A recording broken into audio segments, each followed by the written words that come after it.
Mesdames et messieurs, bonjour et bienvenue pour cette nouvelle édition de Midi au Caire pour ce dimanche, le 2 mars 2025. On commence notre édition tout de suite avec cette information. Le président Abdel Fattah el-Sisi a échangé des félicitations avec les rois, présidents et princes des pays arabes et islamiques à l'occasion du mois sacré du jeûne musulman, le mois du Ramadan. Le chef de l'État a exprimé ses chaleureuses félicitations et ses meilleurs vœux à cette occasion.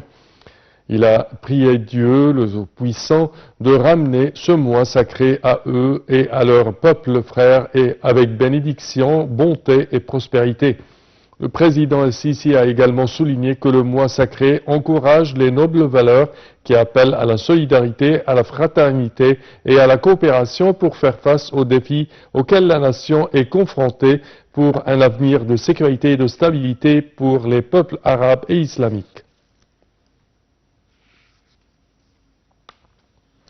Et le président Abdel Fattah el-Sisi a félicité la communauté musulmane à l'étranger à l'occasion du mois sacré du Ramadan.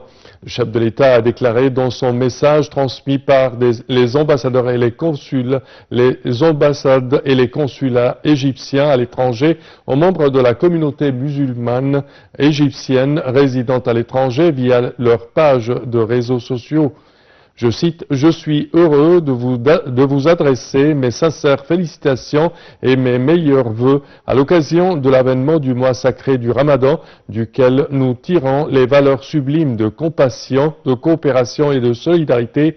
Prions Dieu le Tout-Puissant de vous rendre avec bonté, bénédiction et prospérité. Je vous souhaite la santé, le succès continu et pour notre Égypte, la bien-aimée, plus de stabilité, de progrès et de prospérité. »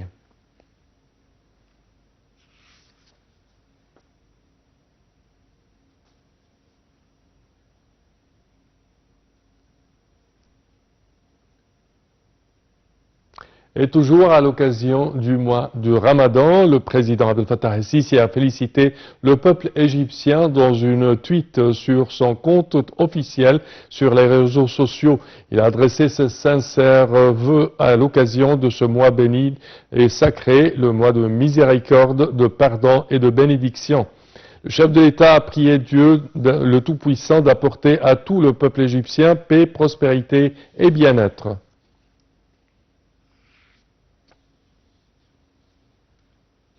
Et la première dame d'Égypte, Mme Nassar el-Sisi, a également adressé ses vœux à la nation islamique et à l'occasion du mois de Ramadan. Sur sa page officielle Facebook, Mme Nassar el-Sisi a écrit que chaque année apporte le bien à la nation islamique à l'occasion du mois béni du Ramadan. Que Dieu nous ramène avec bienfait, prospérité et bénédiction et qu'il soit un mois de miséricorde et de paix pour l'Égypte et le monde entier.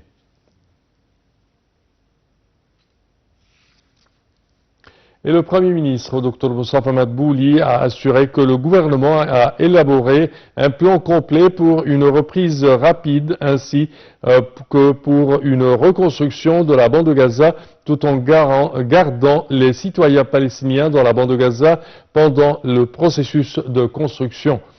Dr Madbouli s'exprimait lors de son entretien avec le Premier ministre palestinien Mohamed Mustafa au siège du Conseil des ministres. Pour plus de détails, voici un commentaire.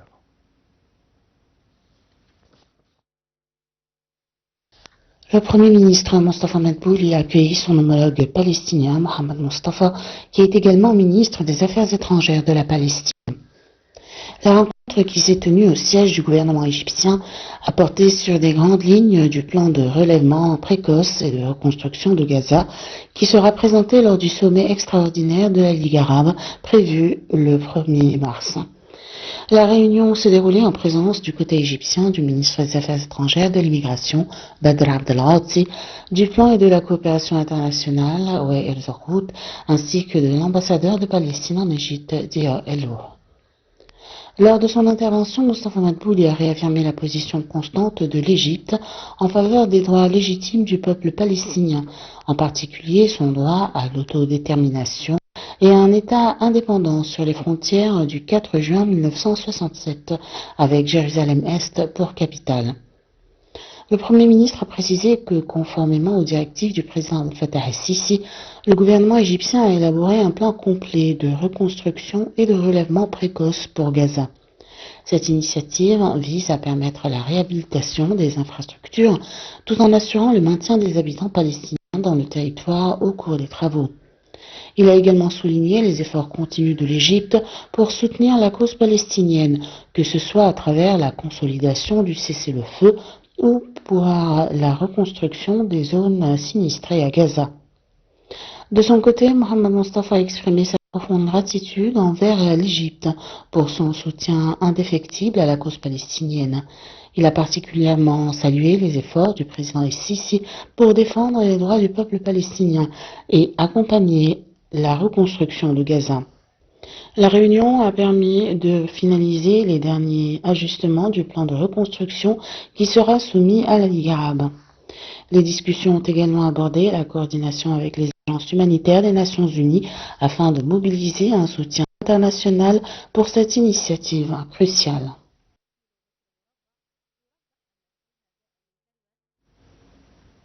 Et pour plus d'explications sur ce sujet, mesdames et messieurs, nous avons le plaisir d'accueillir au bout du fil Madame Falida Choubeche, qui est journaliste, écrivaine et députée au Parlement. Bonjour. Bonjour à vous et à tous vos téléspectateurs. Merci. Alors, premièrement, quand on parle de cette réunion hier du Premier ministre Dr Moustapha Madbouli avec son homologue palestinien, on parle des efforts du Premier ministre pour promouvoir le plan de reconstruction de Gaza. Comment voyez-vous cela? Moi, je vois que c'est la priorité des priorités maintenant parce que Gaza est inhabitable avec la destruction commise par un État qui est vraiment très drôle. Et je dis drôle pour ne pas dire beaucoup d'autres choses, de éliminer presque une patrie des Palestiniens et de les priver de l'aide humanitaire, de l'eau, même de leur maison. Ça, l'Égypte ne peut pas supporter tout ça, parce que l'Égypte, c'est un pays qui glorifie et qui respecte les droits humains de chaque patrie, de chaque État et de chaque peuple. Et le peuple palestinien est un peuple arabe comme nous, et nous sommes en plus, il fait partie de notre comment dire, de notre sécurité nationale, parce qu'on ne peut pas... Comment? Oui, certainement. On ne peut pas admettre qu'un peuple frère et avec des frontières communes, comme dans la partie le nord de Gaza, et rester à être des spectateurs. Ça ne peut pas arriver. Maintenant, le monde entier, suite aux efforts de notre président Abdel Fattah el-Sisi d'expliquer et de dévoiler les mensonges israéliens et aussi américains, parce que les États-Unis peuvent ne plus fournir de l'armement assassin aux Israéliens et d'essayer comment dire, de demander aux Israéliens d'être des êtres humains, comme tout le monde. Et ça, c'est grâce à l'Égypte que ça va être acquis. Et en plus, l'Égypte aussi maintenant mobilise tout le monde arabe et même les organisations internationales pour reconstruire Gaza et pour permettre à 2,5 millions d'êtres humains de vivre une vie humaine, d'avoir une maison au moins, avec dans cet hiver-là très dur, comme nous voyons, et la Palestine est tout à fait, comment dire, à côté de tous les plans égyptiens.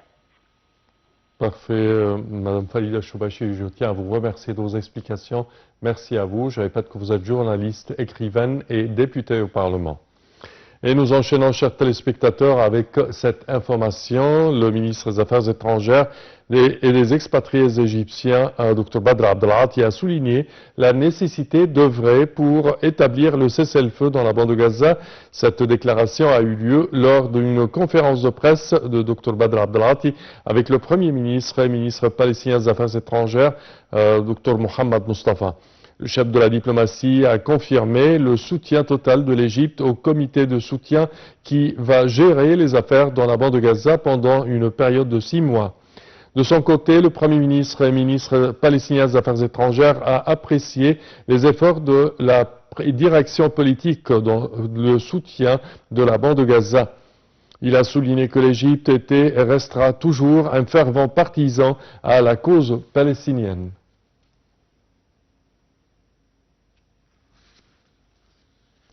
Et le ministre des Affaires étrangères et des expatriés égyptiens, Dr Badr Abdelati, s'est rendu à Asmara où il a rencontré le président érythréen Issaïa Afwerki. La rencontre a porté sur les moyens de renforcer les relations bilatérales, la coopération dans divers domaines. Pour plus de détails, voici un commentaire. Le ministre des Affaires étrangères, Badr Abdelati, s'est rendu à Asmara où il a rencontré le président érythréen Issaïas Afwerki.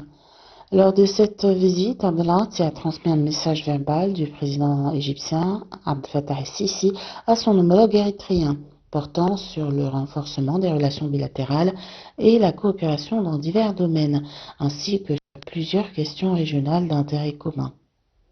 Cette visite s'inscrit dans le cadre du suivi de la visite historique du président el-Sisi à Asmara en octobre 2024.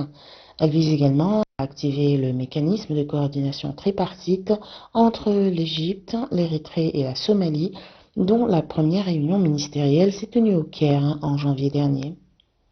Les discussions ont ainsi porté sur la préparation du prochain sommet de cette plateforme trilatérale prévue dans un avenir proche.